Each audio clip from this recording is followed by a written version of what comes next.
you, but I'm going to Argentina. Where? Argentina. On your bike? Yeah. Oh man, I love you. The plan is to work the summer in British Columbia, then cycle from Alaska to Argentina. But I had 30 days to spare, and what better way to do a warm-up ride than to bike 3000 kilometers from the Arctic Ocean. So let me take you along for a ride, but not the kind you would see at the movies, on TV or on the cover of National Geographic. There is no pack list, rationed food or a breakdown of where I'll sleep every night. The set is the vast Canadian Northwest, the director, the unpredictable weather, the stars, people I meet on the way, and the script, the open road, and whatever it throws at me.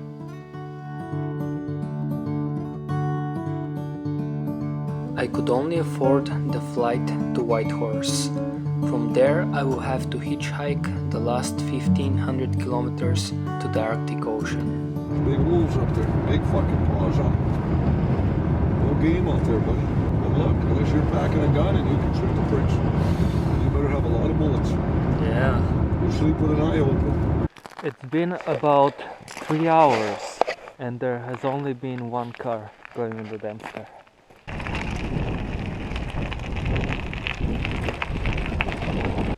It's the morning of April 4th or 5th, I don't remember, and I just biked out to Tombstone Mountain Park, and I'll see if I can get a lift to Inuvik. The scenery here is awesome, but yeah, I guess it's a good waiting spot if I have my stuff all on the ground and see what happens.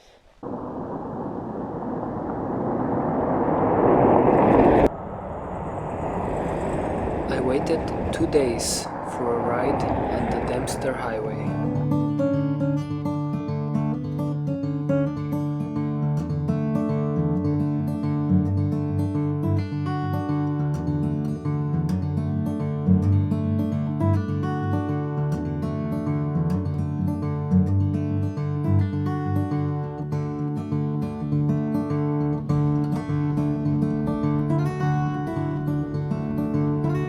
It's customary for travelers to dip their wheels in the ocean, but I can't do that.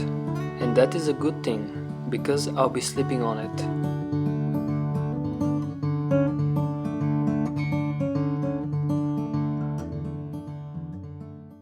With a population of just under 1000, Tuktoyaktuk sits on the shore of the Arctic Ocean.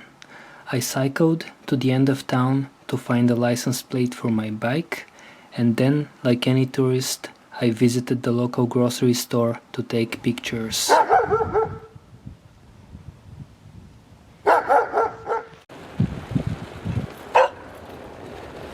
There, nothing's in there. Oh, who was that? Hey, those are mine. What are you gonna do now? Hey, that's my glove. Give it back. Give it back. Thank you. Now you're gonna eat my shoes? Now you'll need the camera. Okay, that's enough.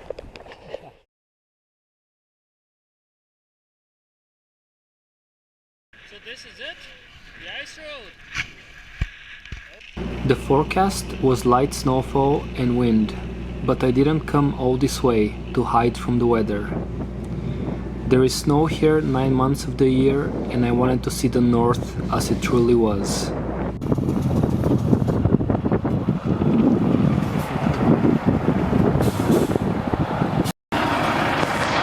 riding your bike to where? British Columbia. I have a motorcycle and there's no fucking way I'm bringing out here. A little bit too cold on the face. I've reached the Mackenzie Delta and just had my first fall on the ice. It was this crap right here, big sucker. And yeah, I really hope the road gets better from here because I still have a long way to go. The forecast was wrong. This was a storm, complete whiteout. This was unreal. I was lost somewhere on another world. A world of blue ice and white sky. A world where the only things that mattered were staying warm and moving forward. I wasn't doing either of those very well. There's lots of cracks on the ice road, and you get into one of these and you come to a complete stop like this one.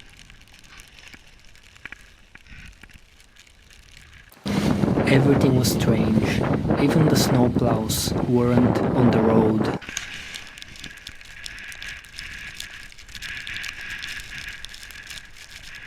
So I'm pretty much worried. Everything I have.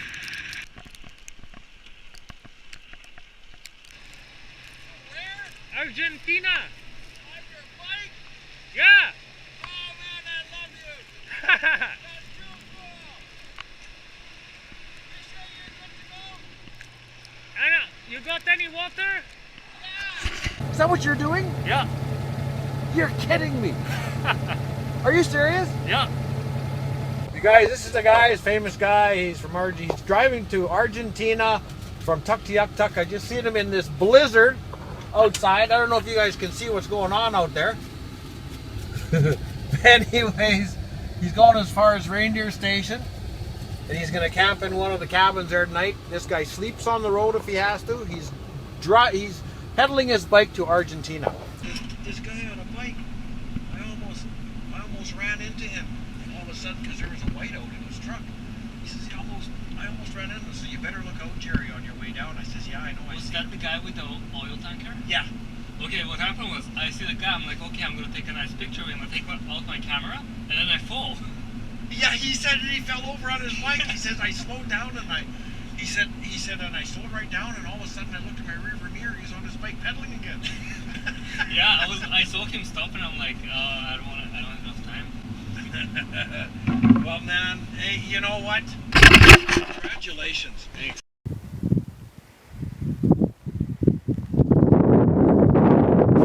How could I forget this? The calming view of the moon as the storm settled and making out the silhouette of Reindeer Station. As the trucker suggested, one of the cabins was left open and there was a wood stove. Good enough for the weather's turning nasty, so you won't. I guess you'll be okay. And where was he headed to now?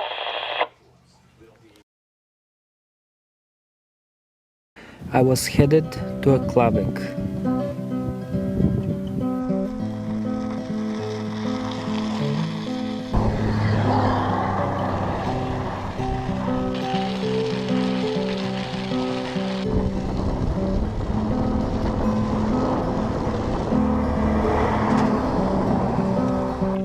This is some special kind of ice. It's so slippery that when you fall, you can't even get up.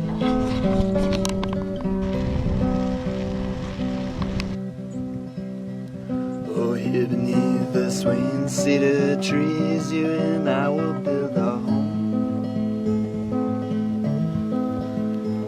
Yes, here beneath those wild waves where ships of old sank down like a stone. Where the sailors' eyes of gold, sailors' eyes were closed by the fingers of the ocean took them in. And the cries of their lovers were taken up and spoken by the wind. Oh, spoken And what's your by name? Charlie Oscar. So take my hand. Together we will turn and make our stand. For this life's too short to live so far away from the place that is calling us to stay.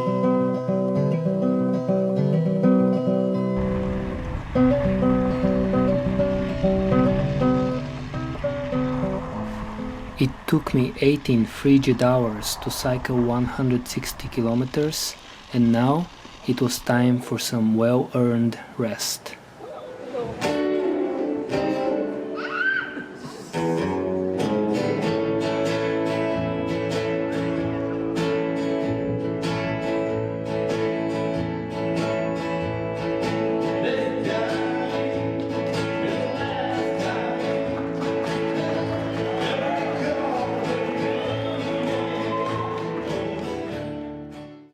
And then I got a chance to pet some dogs, watch the snowmobile race, and best of all, ride a skidoo myself. But this isn't me. Neither is this. That's me, moments before I got stuck on the powder snow.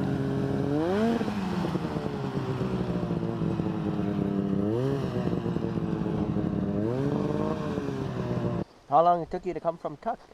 I took two days to Aklavik. Then I waited 1 day because the road was snowed in. Yeah. And then 1 more day to here. And where you sleep? Oh, I sleep in churches, wherever I can find. On the Arctic Ocean. Or on the side of the road, eh? Yeah. Just for the fun of it. The north is a cold and unforgiving place, but the hearts of the people are warm. Aside from my first night on the Arctic Ocean, I didn't have to sleep outside, thanks to Sister Faye, the MacLeod family, and Paul. But that was about to change. The next town is 700 kilometers away. Back in the 1800s, a patrol from Fort McPherson to Dawson City got lost and perished under the harsh weather. Constable Dempster led the rescue party to recover the remains. The road was named after him. The Dempster Highway is the only road in Canada that crosses the Arctic Circle, and it traverses some of Canada's most remote and wild regions.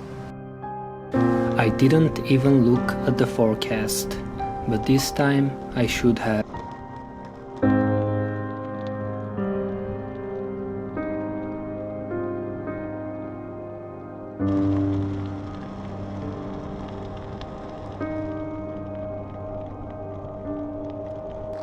The Richardson Mountains are known for their merciless storms and unpredictable weather. In winter, the road can be closed for weeks at a time.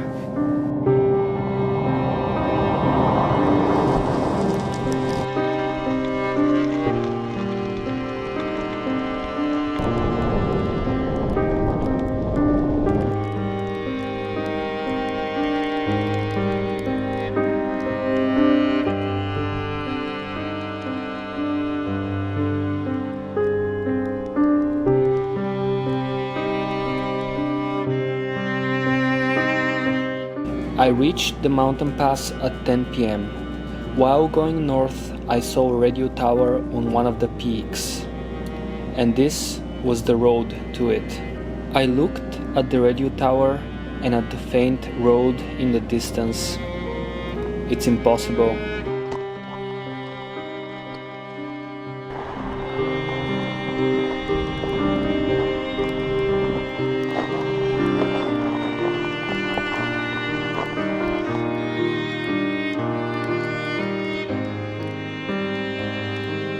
At times, I had to lift my bike with every step I took.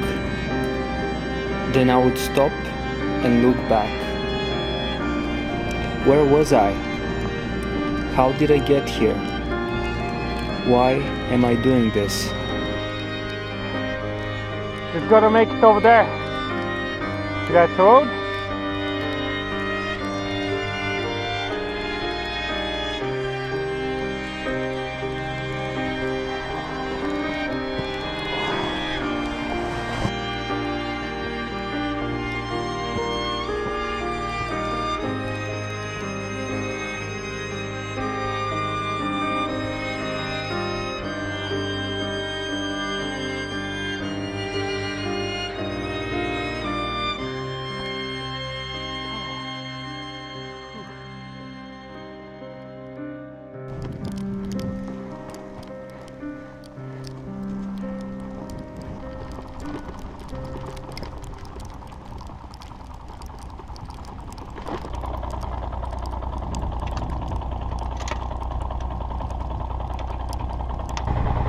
Look.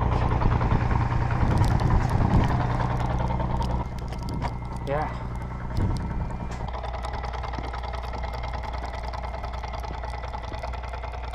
And then I found the answer to my questions. I was on a mountain peak somewhere in the Arctic.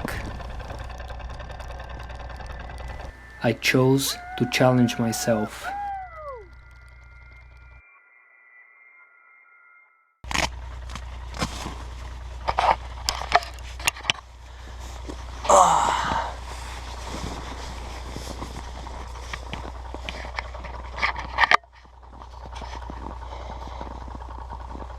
Oh my god.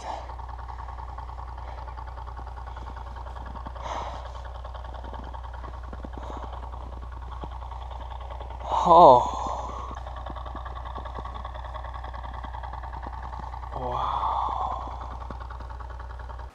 But I still had a long way to go. Oh, I've traveled all around the world. I've lived in cabins, boxes, boats, and caves. But I never felt so home until I walked these forests, beaches, coves, and bays. And when the stars are out at night, it's like 1,000,000 jewels dancing in the sky. And I could live here all alone, but I'd rather have your sweetness by my side. Your sweetness by my side.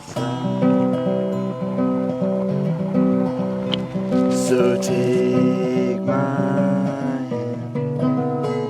Together we will turn and make our stand. For this life's too short to live so far away from the place that's calling us for the stay. There was a cyclist coming up over the other side of Border Hill, and I just couldn't believe it. I said, "There was what?" And he said, "A cyclist." And I thought he was crazy. And then I seen you coming up over, and I just shook my head. I was now entering the Yukon. Only 30,000 people inhabit this vast territory. I will follow the Dempster and then the Klondike Highway to Whitehorse.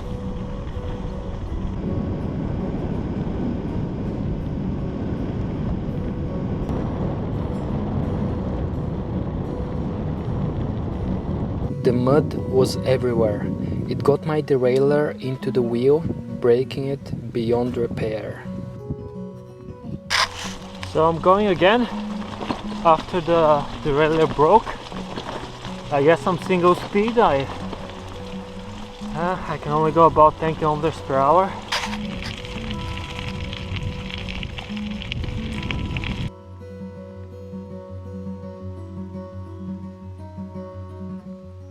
I stepped outside in the middle of the night to see the bright moon illuminate the soft tundra, the shadows of the mountains, and the dancing northern lights.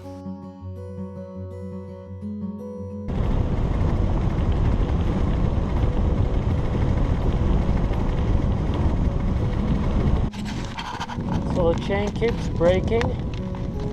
I can't even go a tiny hill like this one. That's like, yeah, that's like nothing. Without the master link, I couldn't fix the chain. It kept breaking again and again. I ended up having to push my bike up the hills and cruise downhill until the Arctic Circle. With the nearest bike shop 900 kilometers away and the Dempster Highway closing within a week or two for the spring melt, I had few options. I had to find a ride to Whitehorse. You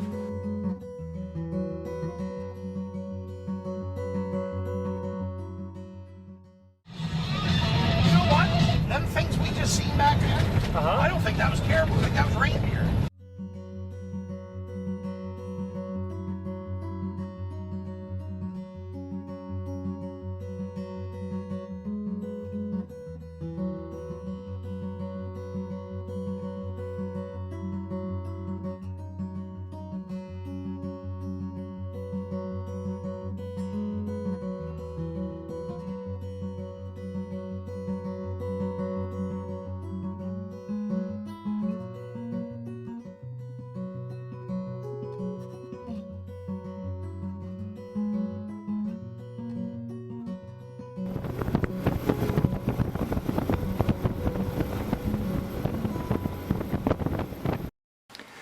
The symbol of White Horse was built using scrap metal donated by residents of the Yukon.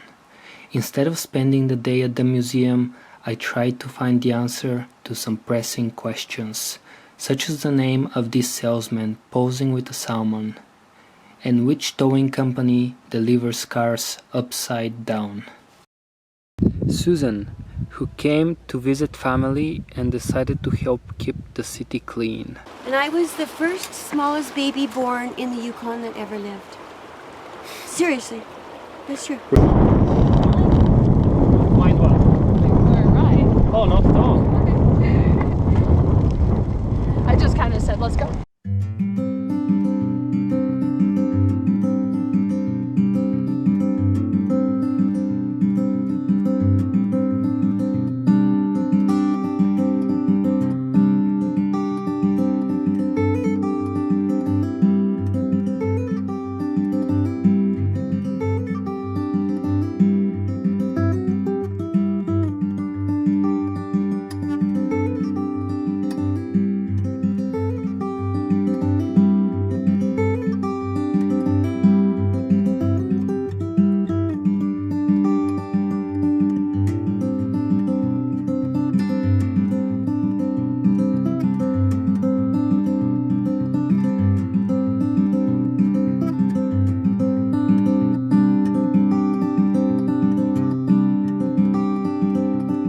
I decided to continue down the Alaska Highway.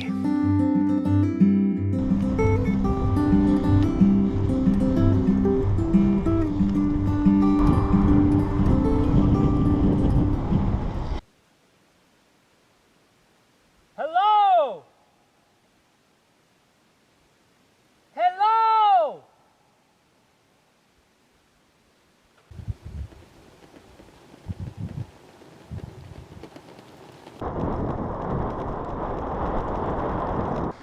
So I'm finally back on the Alaska Highway. I still have a long way to go and I'm way behind schedule. Hey, it's a beautiful day today. It is that. Where are you from? There's a park up ahead that is full of buffalo. Yeah, what are you gonna do in there? I'm actually not going that way, but I did want to see the buffalo. There would be headwind and snow for the next 2 days, but why does that even matter?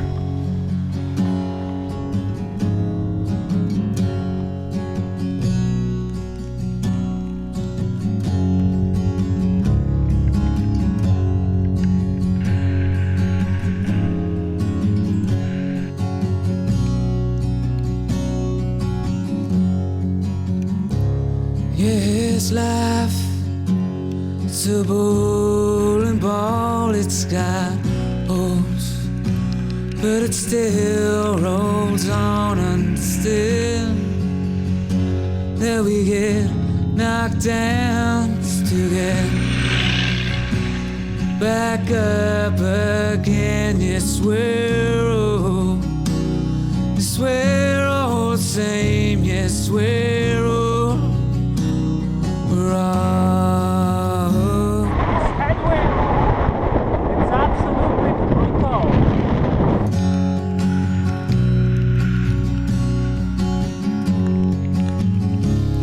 yeah, it's time. Well, it takes its toll when we get red old, just to find that you're 55 without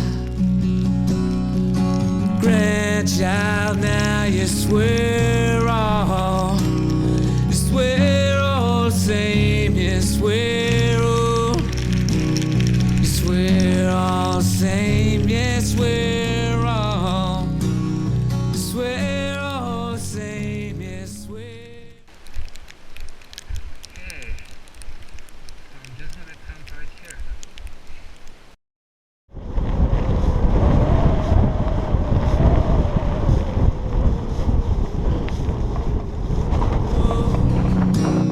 We're all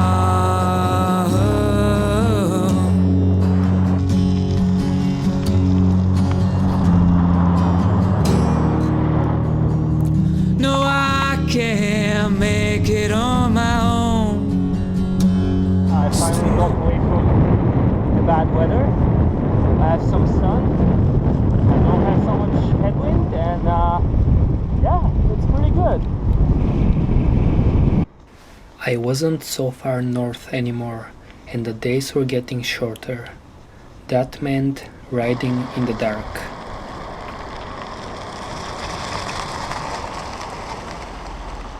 You need a ride? Oh no, I'm fine. Thanks for asking. Yeah?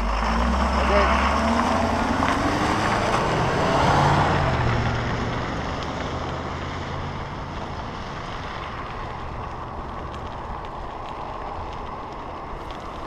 At Watson Lake, I stayed with Barry, who went to hunt muskox in the Arctic, and Susan, who took me out to see a bison and told me the story behind the Signpost Forest. So what's the story behind the Signpost Forest? Oh, well, that's supposedly when 1942, when they were building the American Army was building the Alaska Highway, and they had a camp here, and some homesick soldier who lived in Chicago put up one sign that said, well, it was already a signpost to direct to the airport, which is off a little ways. So on that sign, I guess, or he put up his own one, and he put Chicago and how many kilometers or miles it would have been. So he put that up, and then other people started putting theirs up. So that's nice. And now it's how many? 40,000? No, 70 something, I think.